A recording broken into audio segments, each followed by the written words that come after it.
احنا النهارده في بن فوده فرع مؤسسه الزكاه، تفتكر ايه اعلى توليفه بتتباع عندنا؟ فتعالى نسال عم طاهر ايه اكتر توليفه بتتباع.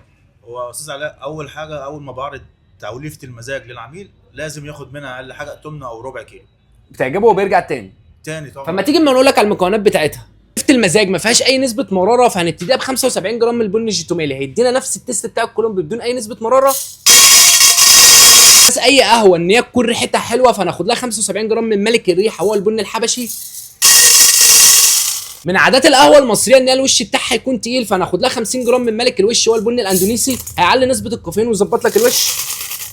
وعلشان الوش يفضل معاك لاخر الفنجان والقهوه تفضل تقيله، هناخد لها 25 جرام من الهند الروبستا.